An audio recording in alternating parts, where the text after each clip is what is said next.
hello. Oh. Oh no. Oh no. Okay. No, we can fix that. Yeah. Yeah. We didn't clean up the couch before we got started. Hello, good morning. It's too early. Good morning, BBs. It's too early. I'll tell you what. Welcome to the first, best, and only news show in existence. I'm Anthony Carboni. And I'm Saige Ryan. And we're on it. Like, if you want to know what's up, we're on it. Yeah, that's what I would call it this morning. And the framing is now perfect. We're on it. Don't worry about it. We've got it taken care of. You stay focused. You gotta focus, because we're already focused. Should I get the sword to fix it? Get a focus. Get a focus. Get a focus. Gotta focus. So I'm gonna leave for a moment. Goodbye, Anthony. Are you doing it? Okay.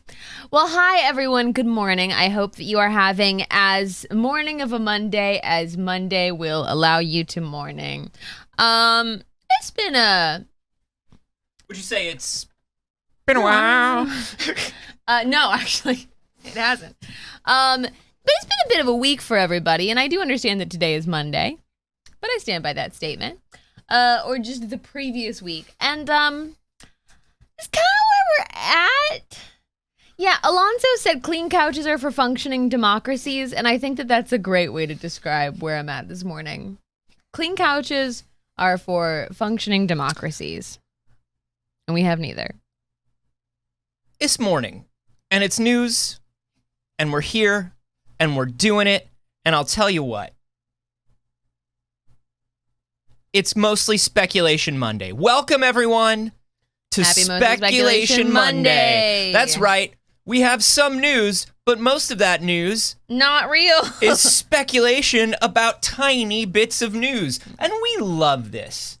We love Speculation Monday. We live to speculate. Oh my God. What if we took one fact and spun it out into 1 billion years worth of speculation? And that's what we're going to do, because that's what industries do, baby. And we are an industry.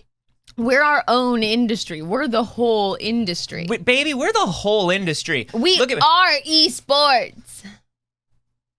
I'm going for sort of just so you know, I'm going for sort of a Baz Luhrmann's William Shakespeare's Romeo plus Juliet today. Did I nail it? You know, I was going to say, like, somebody's uncle on the Miami Beach vacation, but the one that's going to take him to a strip club. So no, I did not nail it. Like, you would take us to a strip club. But it's not a good thing. No. Okay, so I didn't nail what I was going for. I think I probably needed more jewelry. They wore a lot of jewelry in Romeo and Juliet. I feel like it only gets more Miami. But Romeo plus Juliet was in Miami. Right.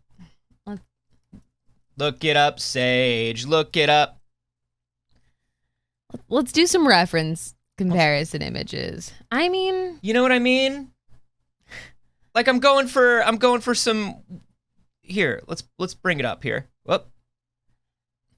Yeah. What do you guys think? I'm going for go back to that group shot of all those good boys. Good boys. Yeah, sure. Interesting statement. Yeah.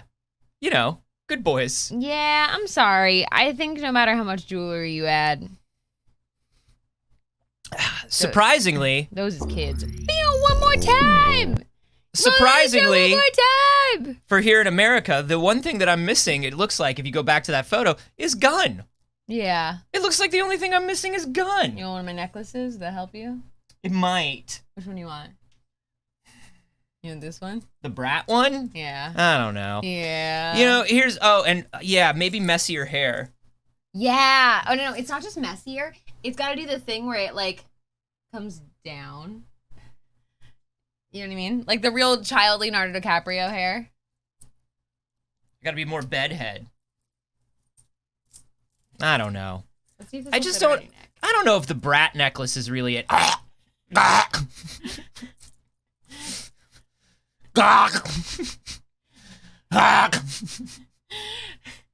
I'm gonna take it back. All right. It's time, folks, for Speculation Monday. And the first thing that we are going to speculate on today is that Nintendo Direct Mini that's coming tomorrow. Now, we heard that this was coming. We had heard that it was potentially coming on the 29th, so guess what? Alana Pierce. Fucking wrong. You were fucking wrong, Alana Pierce. Wow. Spread You've fake news. You've really fallen off, Alana Pierce. How dare you? So, on the 28th, which is tomorrow at 9 a.m. Eastern time, 6 a.m. Pacific time, we are going to be seeing a mini Nintendo Direct talking about Nintendo's publishing partners. This is going to be all third-party software, Okay. which once again means, here we are, Speculation Monday. Fuck your Breath of the Wild news. Yep. Fuck your Splatoon news. Fuck your Splatoon news. Fuck any other news about any other Nintendo-based property. So, I would love to speculate on what this would be, but once you get into third party, that could mean it could be literally anyone that isn't Nintendo. Yeah, that's putting a game on Switch. But there are some things that we know are coming, right? So, like, we just got a gameplay reveal of Hollow Knight's Silk Song. Mm-hmm. Perhaps we're going to see more about Silk Song and Hollow Knight entirely on the Switch. A lot of people on the Switch have been waiting for a very long time to hear about Hollow Knight news on the Switch. Mm-hmm. So that could be a big one. I expect we might see some of that. There are some games... Monster Hunter. Yeah, Monster Hunter Rise Sunbreak. We've got some more of that Sunbreak expansion we could be looking at. Live Alive or Live Alive or however it is, the Square Enix's Japanese RPG that's finally coming to the States. We'll probably see some more of that. Bayonetta?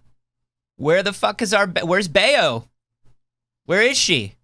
We got one big Bayonetta. Follow the path of a male gaze and you will find her. But she hasn't been there. Where has she been? It has to be the gaze with a Z, though, and not with a Y. Right.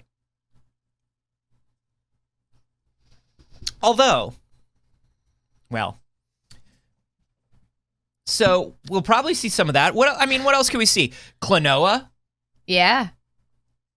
I would love to see Klonoa. We could see anything. We could see anything. RuneScape? It's probably some old school... Hey, have you babes ever heard of old school RuneScape? Pajama Sam? Ooh. Aren't the putt-putt games on the Switch? I think the putt-putt games are on the Switch. I remember them getting released on Steam. I think they might have also gotten released on Switch. Now, if the putt-putt games are on the Switch, that means all bets are off. It could be Pajama Sam. It could be Math Blasters. Mm-hmm. It could be Number Munchers. Yeah. Half-Life 3? Half-Life 3. The final in that list of educational software for kids. Pajama Sam, Number Munchers, Super Solvers, Half-Life 3. Think about it. The Oregon Trail. Back in the realm of things we are more likely to see, I'm not counting any of these out. I would never count any of these out. They all sound relatively probable to me. But also, it could be that Tactics Ogre remake that people have been hearing about. Y'all, any of you babes heard of classic Tactics Ogre? Tactics Ogre Let Us Cling Together is supposedly getting like a remake. There's that HD 2D remake of Dragon Quest 3 or Dragon Quest Treasures. Those things are coming. Yeah. Any of that stuff could be coming. It's a Nintendo Mini, and it's Speculation Monday. Hey, wrong answers only. What are we going to see at the Nintendo Direct Mini tomorrow? The Shrek Nintendo DS game. The first one or the second one? The second one. The second one was pretty good. Yeah. The second one was like the weird beat 'em up where you switched between characters, right? Or was that the GBA one? I think that might be GBA. Oh. So sorry, there's no hope for you. We saw Spaceballs RPG, Frog Fractions, Breath of the Wild 3. Breath of the Wild 3. They're skipping it. They're straight up skipping it. A Star Wars game solely about raising porgs. Actually, Nintendogs for porgs. Actually, Nintendorgs. The way that Star Wars games have been going, you might see that. I'd love to parent a porg.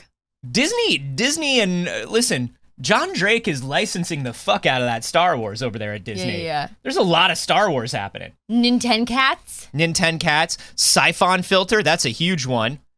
Pokemon Pinball. Uniracers too. Let me tell you something. The rights to Uniracers technically fall with Rockstar Games. They're too busy. Rockstar Games owns the Uniracers license. Rockstar's so busy. Because because it was DMA Games, which turned into Rockstar North, which became part of Rockstar, Uniracers is technically owned by fucking Rockstar. We are never going to see a new Uniracers, and it hurts me. I'm sorry. I fucking love Uniracers. Did you ever play Uniracers? No. God damn. Unicycle roller coaster racing game for 2 players for the Super Nintendo. Sure. It's beautiful. Yeah. It's time for Chibi Robo? No, it's not. I know that this bit is we're saying yes and to everything, but I have to step out of the bit for a moment. Because Nintendo, Chibi Robo? I take Chibi Robo very seriously. And Nintendo has only ruined Chibi Robo. Wow. Over and over and over again. Wow. And I cannot allow, we have to let Chibi Robo lie. Tom Biden said Buzz Lightyear, the game of the film of the game of the cartoon of the game of the toy, the film of the man.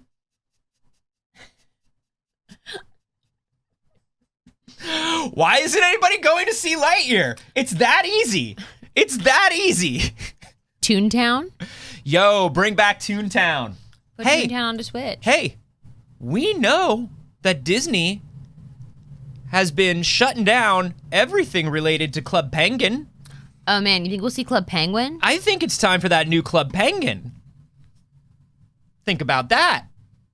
Club Penguin's coming. Think about it. Think about hey, We can't tell you it is. Habbo Hotel for the Switch. You can now launder money directly on your Switch.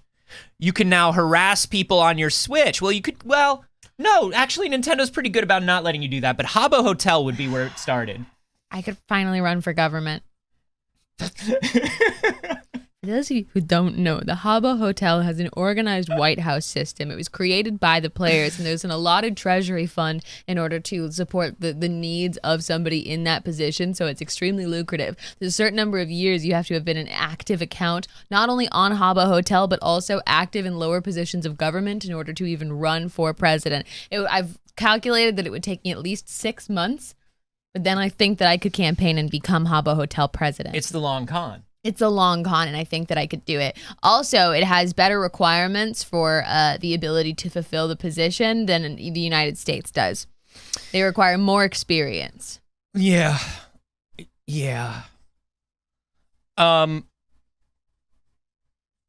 So Habbo Hotel probably. I think that's probably coming. So there you go. Tomorrow at 6 a.m. we'll see who was right. Probably all of us.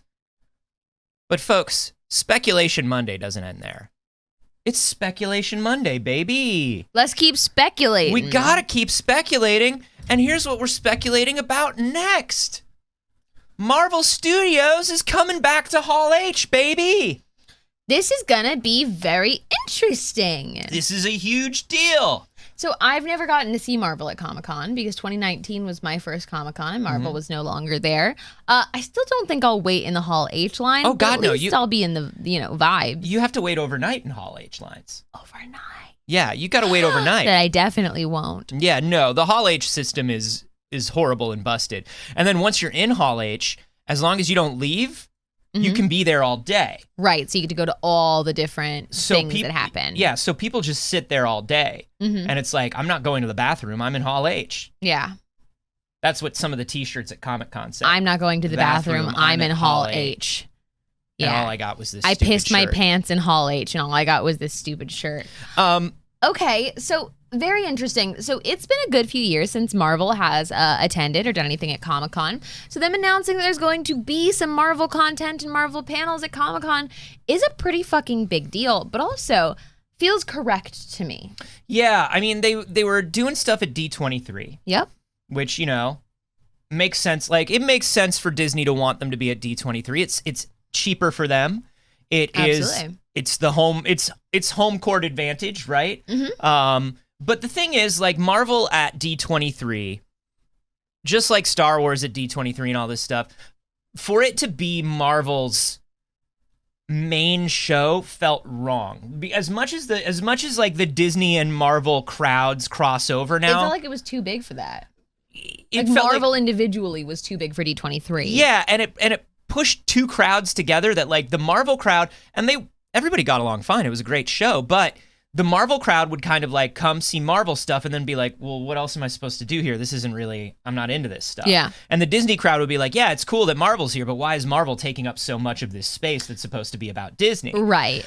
So I think them coming back to Hall H makes a lot of sense. And remember, Marvel's never not had a booth at Comic-Con, but that's been more about Marvel Comics and Marvel Entertainment. Yes. This is Marvel Studios saying, okay, we're going to save some announcements for D23. Yep. Obviously, because that's the biggest thing for Disney in terms of investors. But also, we should be at Comic-Con doing Comic-Con things. And the way I see it as well, in previous years, Marvel was releasing a few films a year, right? We get like 2 big Marvel movies a year, generally maybe 3.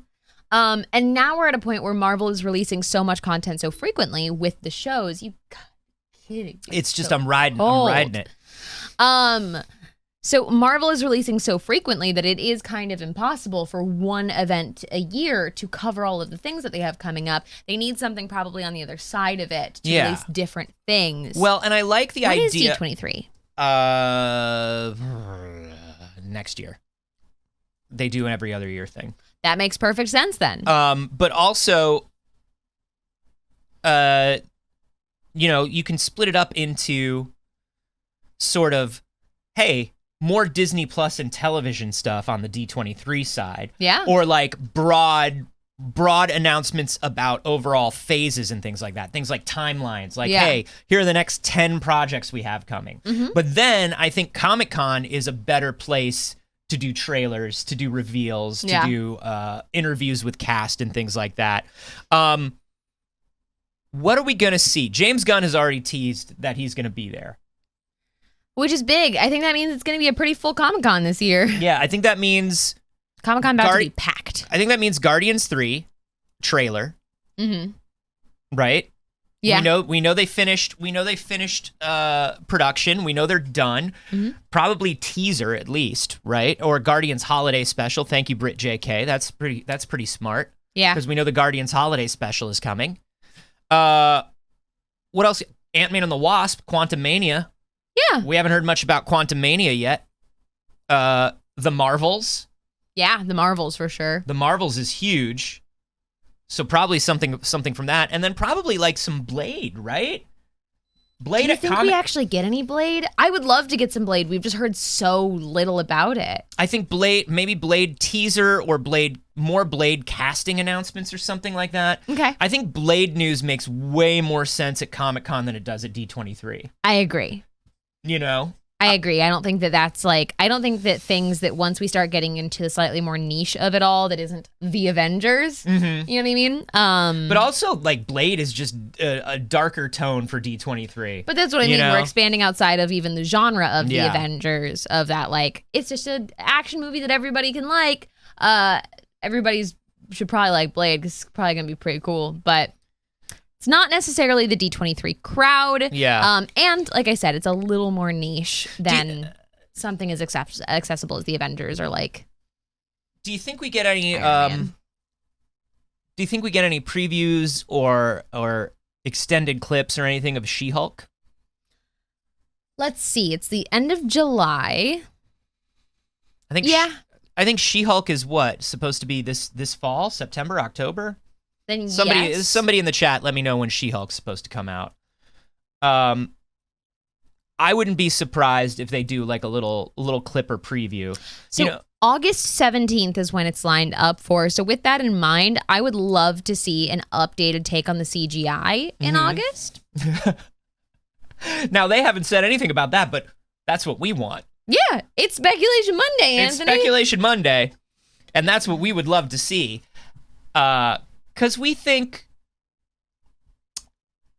She-Hulk looks a little less She-Hulk than she should look. That's not done. That's not done. Look, even if you really insist upon the thing that I personally disagree with, which is like the shape of her body, the like making her as like very, very thin as they did.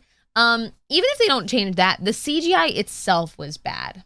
You know what I mean? Like it's not the hair. The hair was really, really rough. It seemed unfinished. Yeah. So with that in mind, would I love for them to actually Hulk out her body a little more? Would I love to see them with a little bit less of a like teensy tiny waist, little lady arms on a big green lady? Sure. Yeah. Sure, I've seen bigger ladies on weightlifter TikTok. I've seen bigger hotter ladies at the gym. Yeah. Bigger, hotter ladies are all over the place. And it's like, hey, how come She-Hulk is smaller than all these ladies? Yeah. But so I would love to see that. CGI in Miss Marvel has been so much better. Miss Marvel fucking owns.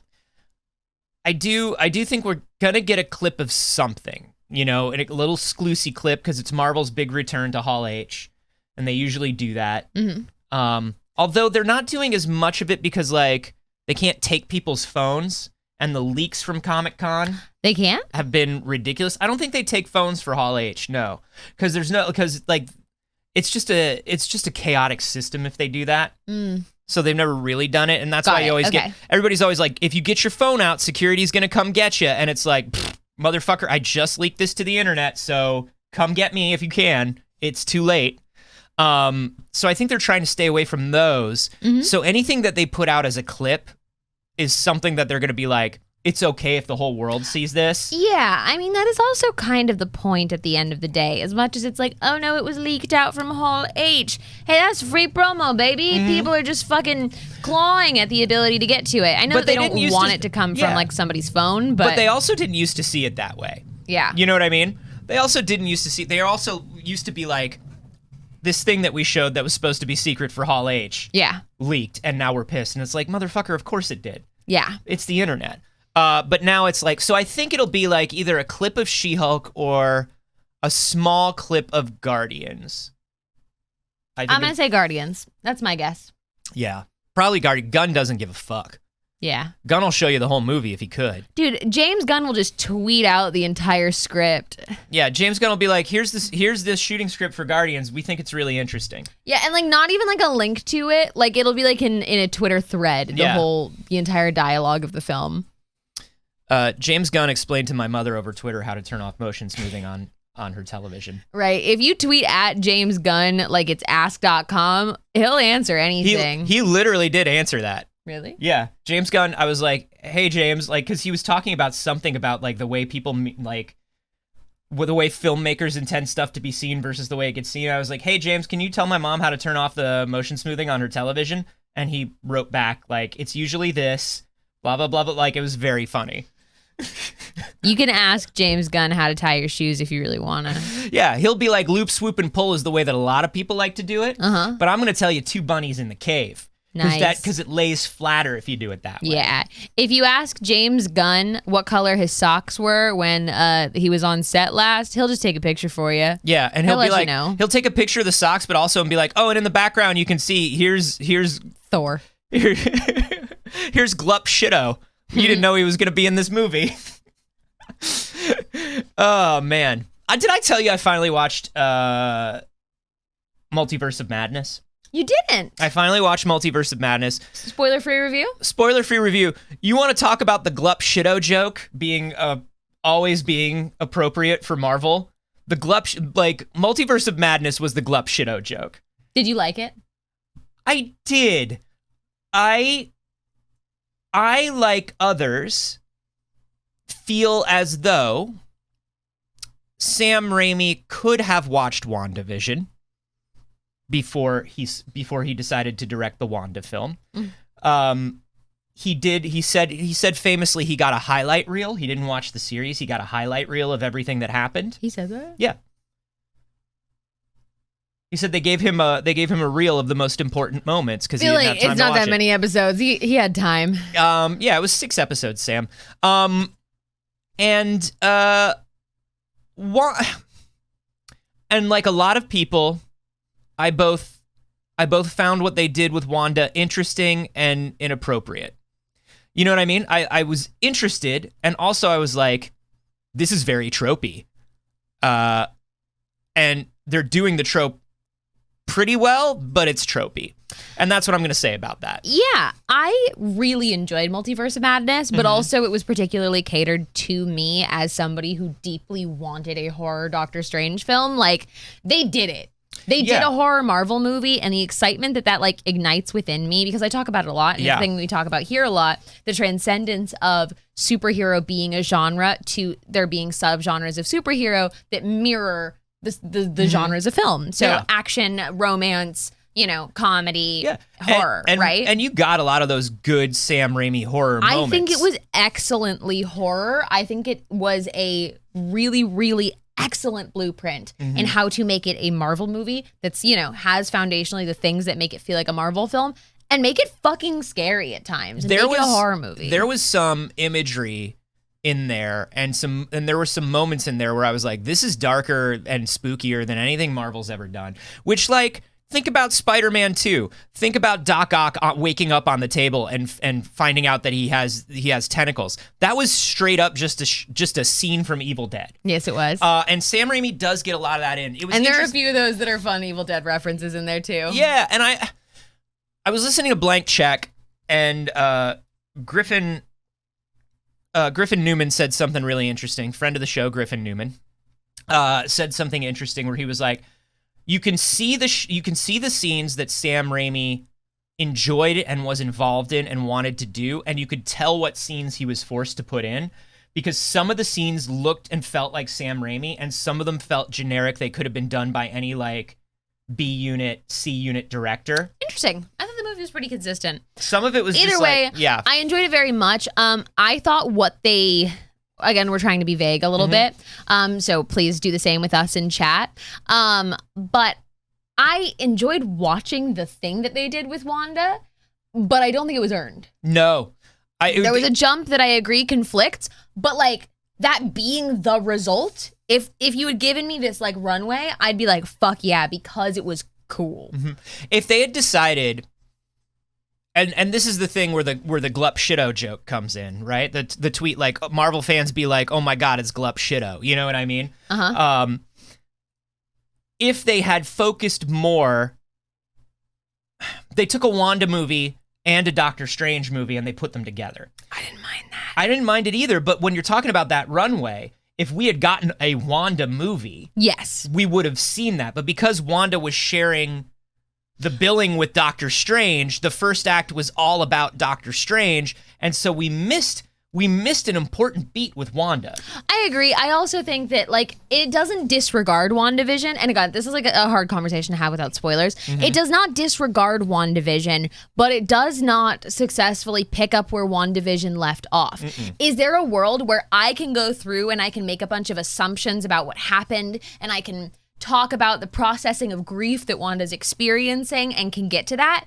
Absolutely. But they didn't quite justify that in between there. Yeah. So, and there's a big thing that we're talking around that I am...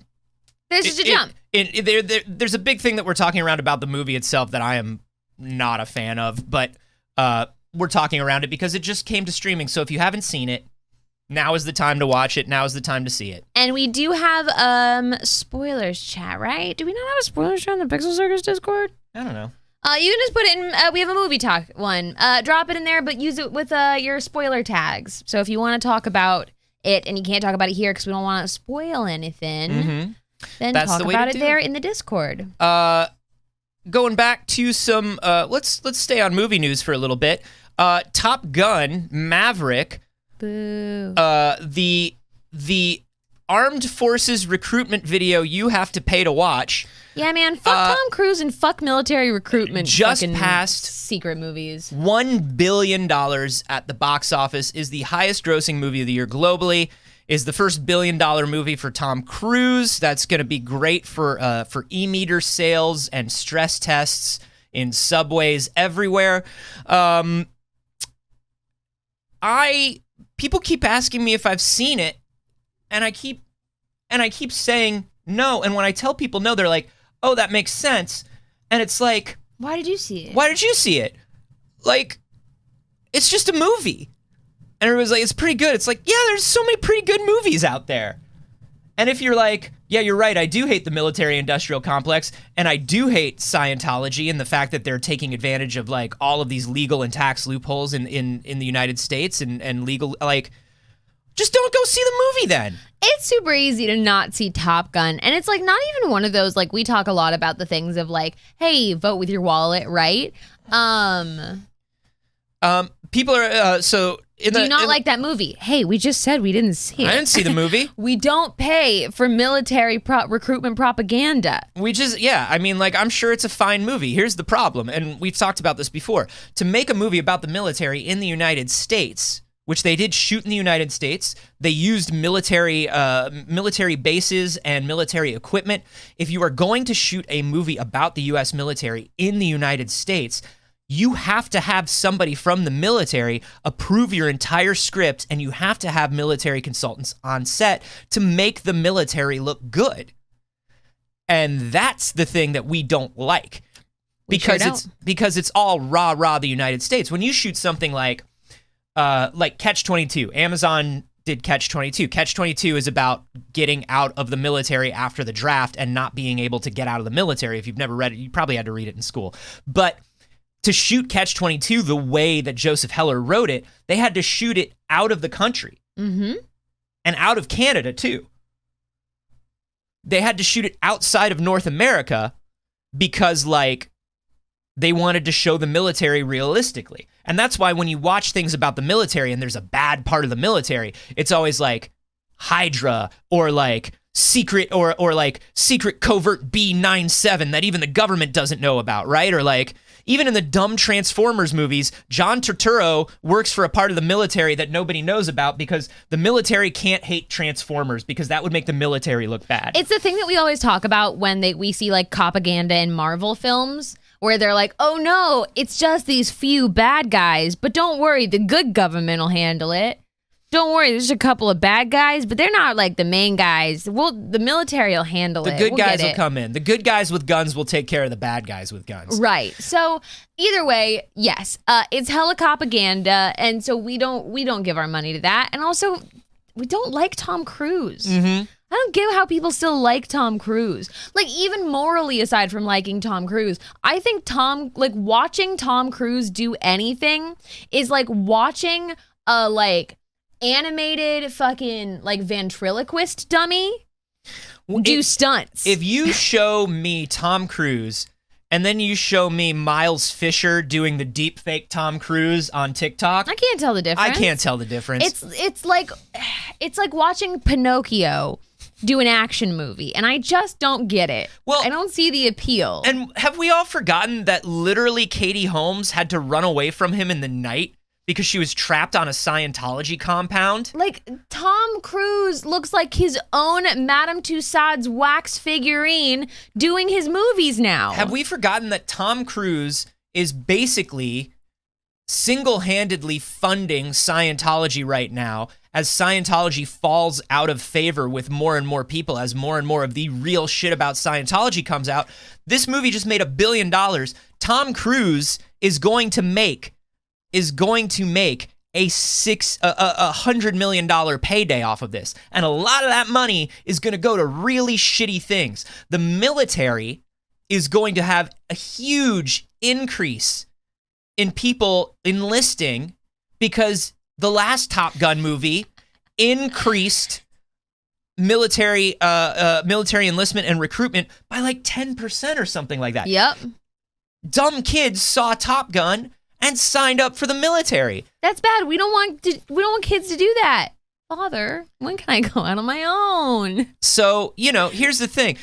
Blade of Creation saying Marvel uses military liaisons too. We specifically mentioned Hydra. Literally just talked about it. And we don't like that either. But there is also a difference when the primary thing is Top Gun being about the military and Marvel having the military in it. Yeah. It's an issue with America that they all have to use military liaisons. That's an America issue. That's a United States issue, right? Mm-hmm.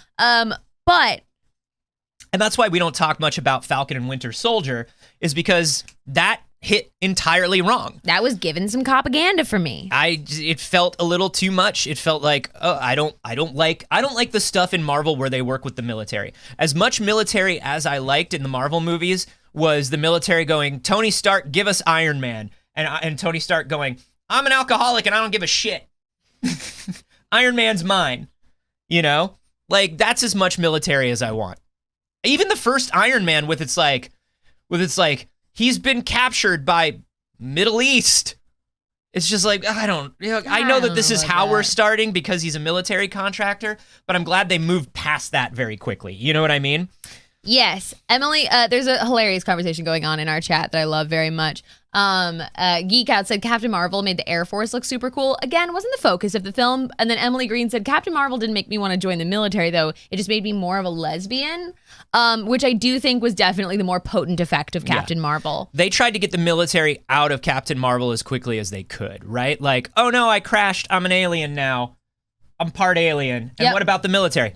We did the military. All done now with military. All done now. Anyways, we're not saying like and it's listen, the worst thing you can do to watch Top Gun. No. We're just saying, why did a billion, not even 100 million, $1 billion worth of people watch Top Gun? I just don't get it. Like, I just genuinely don't see the appeal.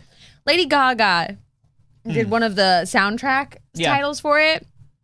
There was an excellent TikTok that I got the other day that she was like standing in front of fighter jets singing her like, may God bless you with everything that you want, right?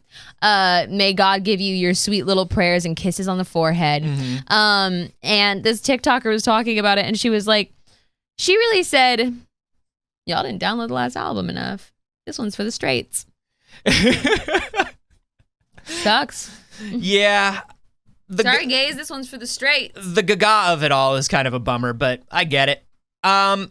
In more, hey, here's some old men making some movies. Mm-hmm. I am excited for this. Indiana Jones 5, it apparently will be John Williams' last movie and perhaps Harrison Ford's last movie too, to which I say, yeah. John Williams is 90. The only reason he's writing the only reason he wrote the Obi-Wan theme is because like he still has so many friends working at Star Wars. Yeah. Old friends that he's known for years, where it's like if they come to him, they go, write one bit. He goes, okay, I'll write one bit for you. He'll work on Indiana Jones because he and Harrison Ford have been friends for 50 years. Which is pretty sweet. It's kind of sweet. You know? But will it be Harrison Ford's last Indiana Jones? I hope so. Brittany Rose said, it's my first Speculation Monday. It is also our first Speculation Monday. So we're glad you're here. We're glad you're enjoying it. Happy Speculation Monday to you. So yeah, Indiana Jones 5. The statement itself actually came from John Williams. Where did it go? And it says, at the moment, I'm working on Indiana Jones 5, which Harrison Ford, who's quite a bit younger than I am, I think has sprightly announced. 70. Right. I think has announced will be his last film. So I thought, if Harrison can do it, perhaps I can also. They're even retiring together. I love that. Now, Harrison Ford hasn't said anything publicly about it being his last film, but it might be. Mm-hmm. You know what I mean? Like, if I was Harrison Ford and it was like Han Solo got me here and then Indiana Jones got me here, it seems kind of nice to like round it all out with Indiana Jones, right? Yes, I agree. Do one last Indiana Jones, one last job, and I'm out. There's certainly not going to be one more here, not going to be one more Han Solo. But the other thing is like, this is good because you don't want a 70-year-old Indiana Jones. And this is no shade to anybody who's older or anything like that. But Harrison Ford, like, you can't do the same things at 70 that you could at 35. Sure, absolutely. And like, the sooner and George Lucas was smart about this and tried to do this in the 90s. He tried to give us young Indiana Jones. Which in theory, sure. But also, I think we weren't ready. That's the thing. It's too early. Harrison Ford was still young enough where we were like, well, why can't it just be Harrison Ford? Harrison Ford was making movies every week. We didn't understand that Harrison Ford just kind of didn't want to be Indiana Jones forever. And so Harrison Ford didn't want to do any of it. Harrison Ford doesn't want to do anything at all. except fly his planes. That's all he wants to do. But young Indiana Jones, especially in the film where it was River Phoenix who was like Hollywood young royalty at the time. Yeah. We could have followed up Last Crusade with a young Indiana Jones movie, and people were like, I don't know if we want young Indiana Jones, so it became a TV show. Right. But I think George Lucas was looking at Indiana Jones the same way you would look at like a James Bond or something like that. Or even, Harrison Ford was one of like 4 people to play Jack Ryan. Right. And honestly, I still don't even know who the fuck Jack Ryan is, but I know we've gotten 4 or 5 of them. So like, we should have had Indiana Jones should have been a constantly going franchise that had like a new Indiana Jones every 15, 20 years. Yeah. I'm hoping we can get there now. They sort of tried to set that up with Crystal Skull, where they were like, what if Shia LaBeouf could swing on vines with monkeys? Would you want him to be Indiana Jones? And we said, actually, that's the least Indiana Jones I want. Is a kid in a leather jacket swinging on vines with monkeys. That's actually not as cool as you thought it was going to be. Yeah. I think it might actually be not cool, whereas you thought it was cool. Right. You mistook the part where it was cool. Yeah. But I also thought Crystal Skull, except for the aliens, was a great farewell to Indiana Jones. Indiana Jones and Marion get back together. They got a kid. Anthony, spoilers for the 20-year-old film, Indiana Jones. I just feel like, I don't know, man. Is Jack Ryan Jack Reacher's cousin? Yes. All Jacks are related. All military Jacks know each other. You want to do an Indiana Jones marathon? Yeah, I love Indiana Jones. I haven't watched an Indiana Jones in so many years, and I love them. Jesse PB says, I'm not sure if Jack Ryan is a cop or a submarine guy or the president. That's the thing. He's all of them. Mm-hmm. He's a cop, a submarine guy, a president. Sometimes he's a spy. Sometimes he's John Krasinski. One time on a submarine, he was Alec Baldwin. Sometimes he's Ben Affleck. Forgot about that one, didn't we? One time he's Chris Pine. That was Jack. Everyone's Chris Pine once. That was Jack Ryan Shadow Boys. Hey, I'm gonna be honest. Shadow Boys role on the Shadow Boys times. I'm gonna be honest. I've never seen a Jack Ryan. I've also never seen a Jack Reacher. I saw Hunt for Red October and Patriot Games because they were like the biggest movies in the world at the time, and they were always on cable. And I also saw Jack Reacher because the bad guy is our sweet boy. I want to see the baby. He's one of my favorite filmmakers, and I can't remember his name right now. We're on it today for Speculation Monday. We're on it today. Werner, thank you. It's our good boy Werner Herzog. Holy shit. Why did my brain lose? Do you know what my brain kept wanting to say for some reason this morning? Wolfgang Petersen. Just like really wanted you to say it out loud? It was saying, I kept saying, brain, no, that's not right. And it said, Wolfgang Petersen. And I was like, no. And it's like, Wolfgang Petersen. And I was like, no, brain. And it goes, oh, you're right. I gotcha. Wolfgang Petersen. And I was like, fuck. Brittany Rose says, I've never seen Indiana Jones or any of the Jacks. Listen.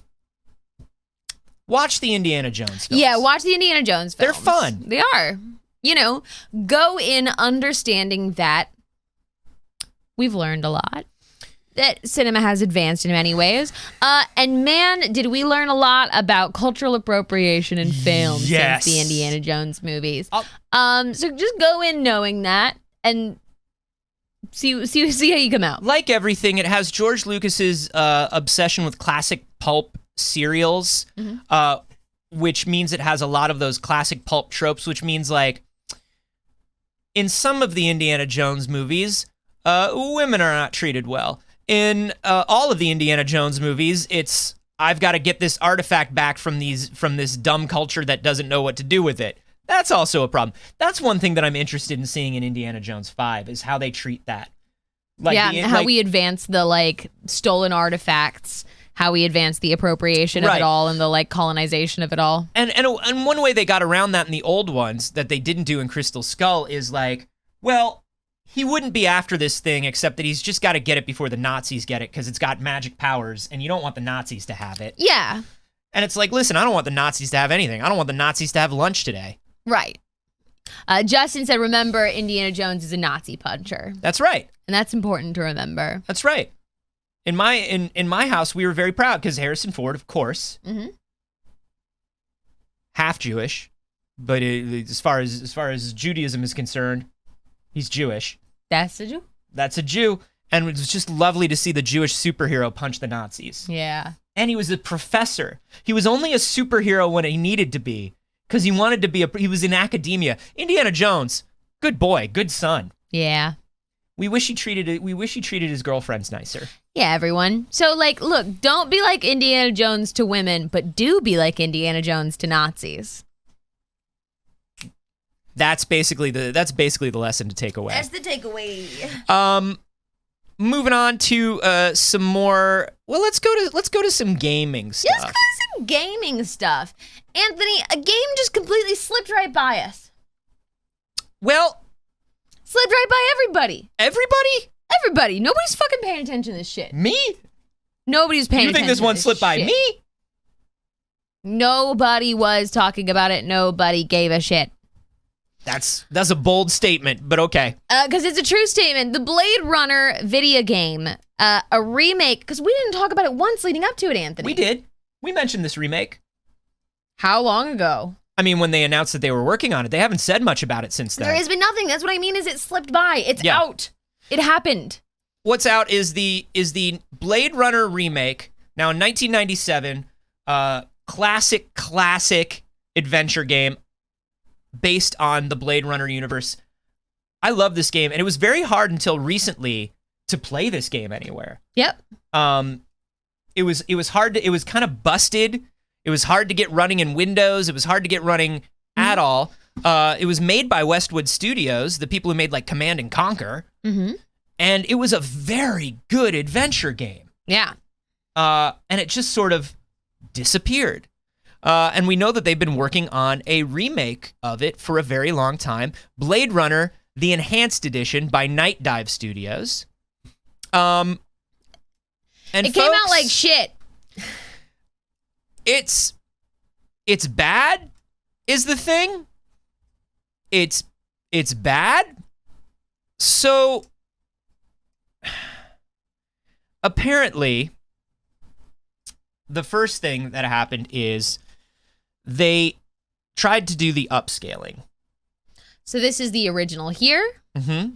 Then you move on over, and they just blurred everything. Yeah. Everything's real blurry.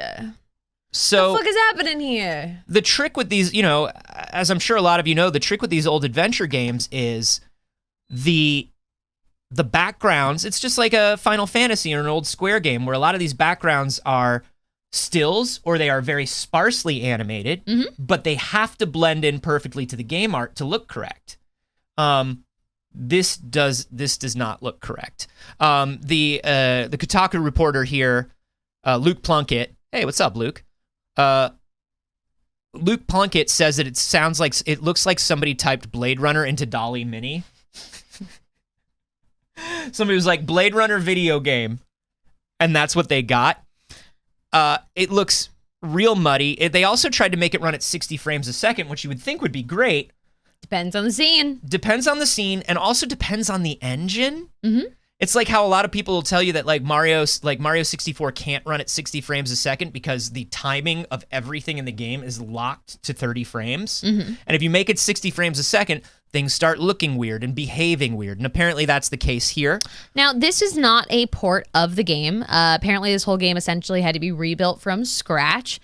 And in doing so, I guess I get even more confused as to how it got worse. You know what I mean? Like, ports are hard. Ports are hard. Ports are incredibly valid that it's like some things just aren't fucking porting. It's not working, right? But when you've essentially rebuilt this game from scratch, the fact that they didn't build it back any better is very confusing to me. Especially, like, it seems like they had all of the original assets, you know, and they chose, instead of redrawing, they chose to upscale for visuals. Okay, that's fine, but make sure you're running that upscale. I mean, honestly, I think it would have looked better if you would run it through Photoshop with that, like, that Photoshop one that's like, keep sharpen. Mm-hmm. I think that would have looked better. The other thing is, apparently the game's music quality has been downgraded, which is really weird. Because you imagine 1997, yeah, apparently they used low-quality mono tracks from the game, which is wild because the composer's website even has the high-quality stereo version of the soundtrack just there to listen to. Wow. And for some reason, they used, like, really low... And listen... Just recorded it on their phone. Blade Runner's kind of about music, man. Yeah. Like, Blade Runner aesthetics set are the vibe. very, very important. It's also kind of banned in Australia. It's Fun fact. banned in Australia. It's also, it doesn't include the German or the French dubs. And they did not mention that they had removed the German and the French dubs until release day after people had bought the game. Ah, man. Guys. Which, like, listen, if you want to talk about two markets that are very into adventure games, Yeah.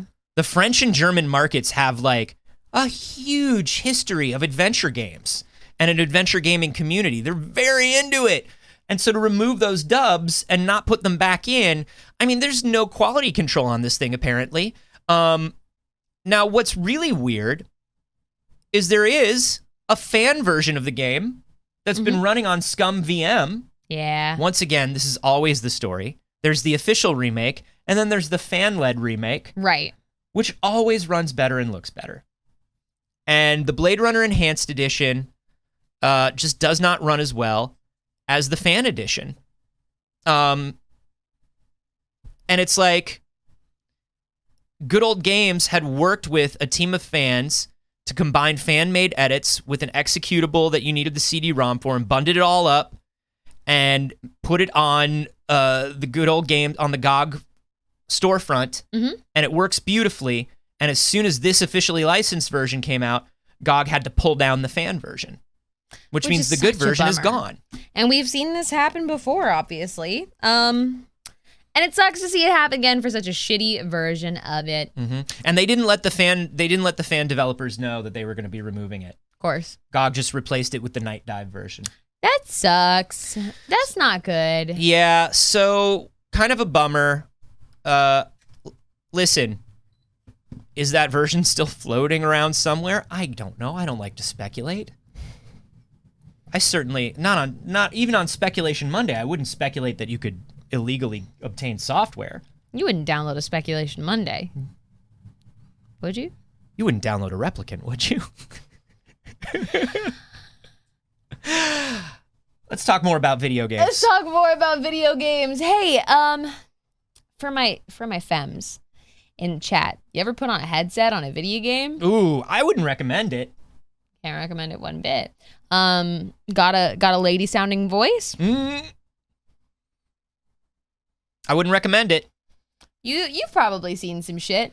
I gonna send a little to anybody who's ever had to do it in Valorant.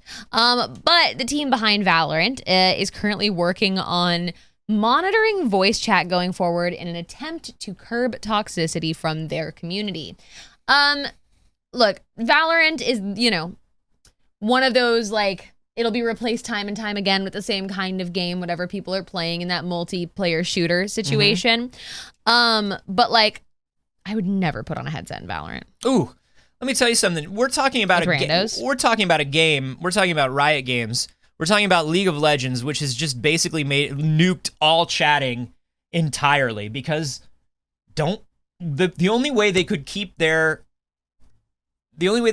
community from being horrible to each other was to just lock them in two different rooms and not let them speak. Yeah, 100%. You and your brother can't sit in the same room because you can't get along. Because you just can't get along. Except instead of it being like two siblings that are fighting, it's just a bunch of like angry incels yelling at anything that sounds mildly feminine. But, similar idea. So, right now they have a goal of doing so. I appreciate the idea of it. I don't see it as like a sustainable model because like how many people could you possibly have listening at all times, right? To every match, one moderator per match, right? Right. Well, that's why what they're doing essentially is recording every match as it happens in real time. So that you can report somebody after and there's a paper trail to follow. So somebody can listen to that when they receive your report and be like, oh yeah, this was bad. Now the weak point in this, as always, is going to be who are you training to listen to these? What are their feelings on what is considered harassment or hate speech? How clear are your rules on it? Because we've seen this before with everything. Even we've talked about it a lot here on Twitch. It's like people will be like, hey, this person was using hate speech in this Twitch. And they'll look at it and they'll be like, not hate, because women is just worse. And it depends on who's reading, right? Yeah. Twitch had a huge problem with that for years, where it was like everybody in their support for harassment and community safety was just looking at harassment and being like, it's just like harassment to me. It's just people having fun. So that's what really, really for my fans again. When you have your headset on, because it's a team-based game and you need to. It's like intrinsic to the game. It's important. And you just like, fuck, nobody's saying a thing. I'm just gonna, hey, got a base. And then you hear the cursed words. You girl. Are you girl? That's it. It always starts there. You girl. Ooh. Tell me where you are again. Blah. Wait, is that a girl? Which is why, like, when it comes, when we a couple months ago did the show for Crown where we played League, we were like, oh, I like League. Here's the problem: I'm never gonna play League again because I'll only ever be able to play it with friends. I would have to get friends together and I would have to play League with the same friends. Yeah, all the we're not time. playing online with strangers. Like Valorant would be the same thing, where it would be like, I'm gonna have to have an entire squad of people that I can play Valorant with. 100%. But we do, like, listen, we don't want to be people who are like, there's no way to fix this, because that's not what we're saying. This is a good step. I actually think it's a great step. We just want to be sure that they're implementing it as comprehensively and clearly as they think they are. Right. Think, the jury of your peers, right? It's like cops with their body cams, and it's like, will show us the body cam footage. It's like, well, other cops looked at the body cam footage and we all decided that all the cops are good. You know what I mean? They just fucking turned it off, man. Yeah, so like, it's like when Activision looked at Activision the other day and was like, we're good. Yeah, we didn't find anything. We investigated ourselves. We thought long and hard about it, and we're chill. So that's the issue. But I think this system is a good system, and it might be the best way to do this. You know what I mean? Like having these recordings on file. And, and here's the other thing I'll say. This is not going to come at a trivial cost to Riot. So I understand that this is a pretty expensive and complex system to implement, and I applaud them for doing it. I agree. And I hope it sets a standard. I hope that it works, and I hope that it sets a standard that other people have to be trying. It doesn't have to be perfect right away, but people trying means a lot. Moving on to some other... I can't click that. You can't click it? No, every time I tell you. Rock, paper, shotgun. Oh, no. Well, that's okay. I just clicked it. There's this game that is the most wishlisted game on Steam called The Day Before. And everybody it's the shoot game in the snow. You've probably seen it. People are really excited about it. It's an open world survival MMO. One of those. It's wild that we're in a time in our lives where I can say it's one of those. Right. But it is. It's supposed to come out in 2023. Literally the most wishlisted game on Steam. Now, it's the Cats poster, but it says owls. Yeah. I love it. Now, here's the thing that's weird about it.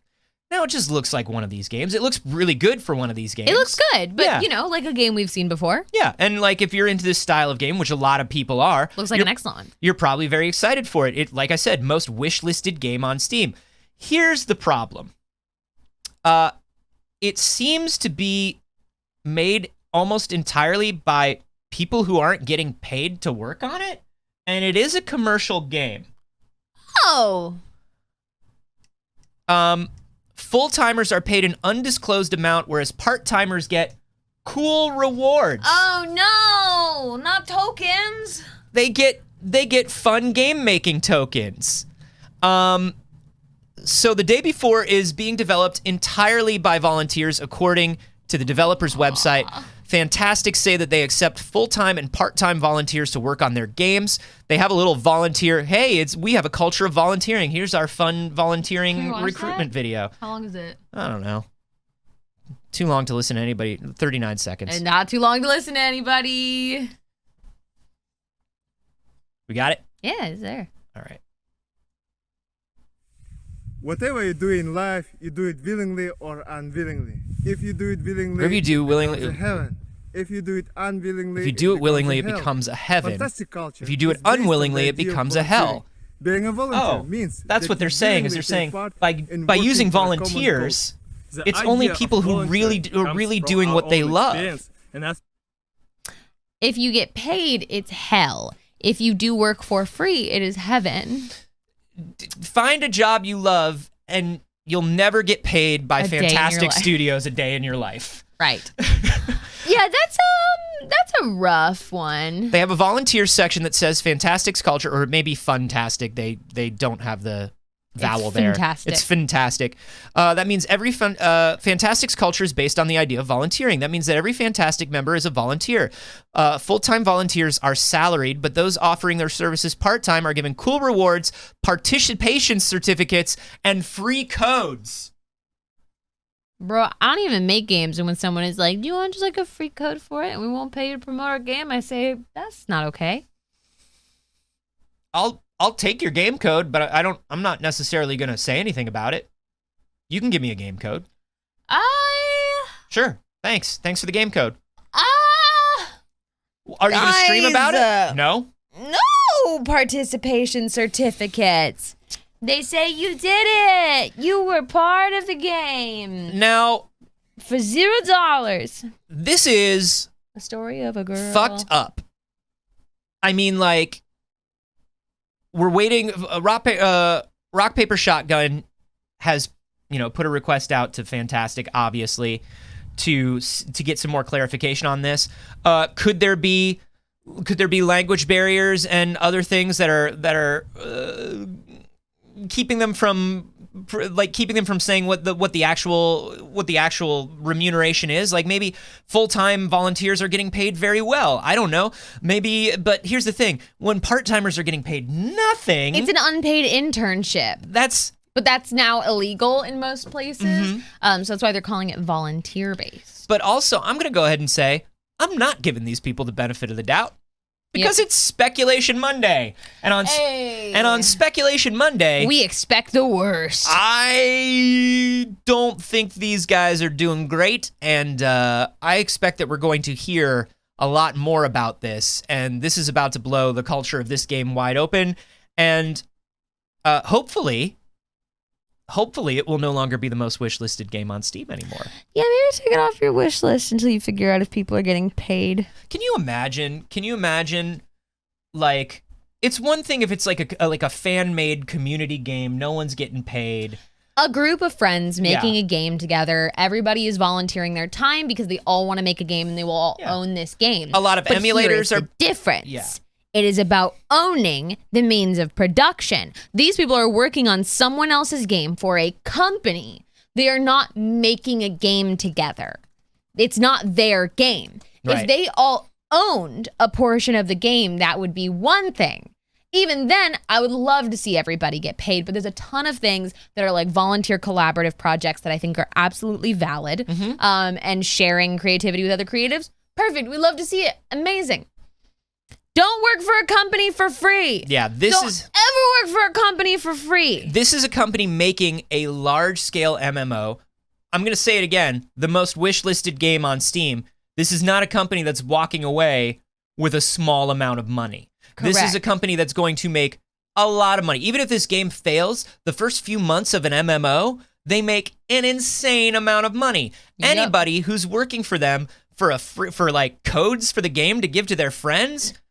I mean, what this also sounds like when they do more investigation into it, I would love to see how many people that are underage are part of this volunteer community. That happens a lot to high schoolers. I think it's going to be a lot of unpaid people who are too young to actually be working legally.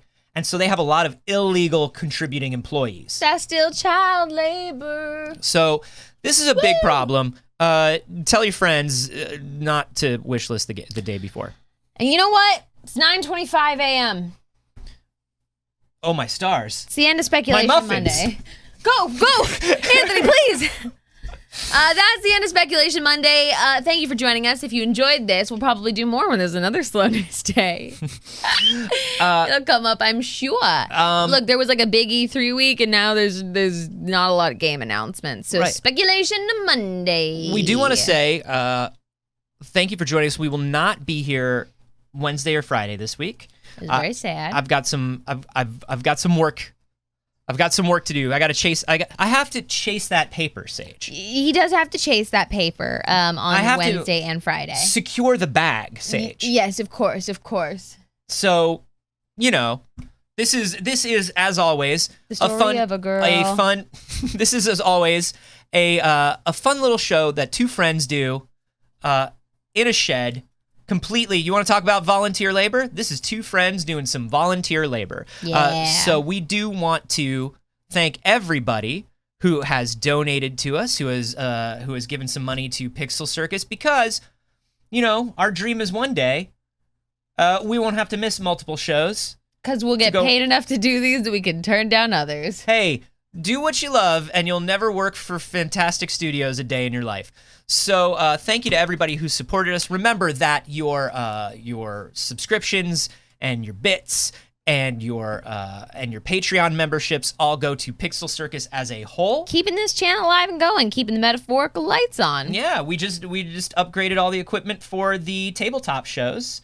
Everybody, and the space is looking real nice. It was a lot of work that Saige and a lot of the other Pixel friends had to do, and a lot of new equipment went in there, and we couldn't have done that without you. True. And then do remember that donations during a show go to whoever you see on screen during that show. That's how we pay our hosts. Jesse PB, thank you for that $10 tip. Said, go secure the bag and have a nice week. El Cuz9 gave us that little Prime sub. Thank you for taking some money out of the Beezy's pocket. So appreciated. Emily Green with a $20 tip said, fuck the system. Hey! And also with you. Lawrence resubscribed for 7 months. Thank you very much for coming back for 7 months. Hardliner for 10 months said, thank you, Dagger, for standing up for healthcare for women. Dagger absolutely stands for women's reproductive rights, just like the rest of the channel does. Tom Biden with the 300 bits and the pride flags. Thank you very much. That one Moon Kid gifting a sub to Cheyenne is trying. Thank you very, very much. Chillis for 5 months. Thank you for coming back for another one. Samantha resubscribing for 4 months said, Saige for Habbo Hotel President 2024. Let's go. Thank you very much. It'll only take me a few months. Embezzle from the Habbo government. Need my rent to be paid for a couple of months so I can full-time commit to Habbo Hotel. This will be after my studies to get my ghost PhD. That's the only thing that could possibly be next for me once I am a doctorate. Your schooling must come first. Exactly. But then a career in government.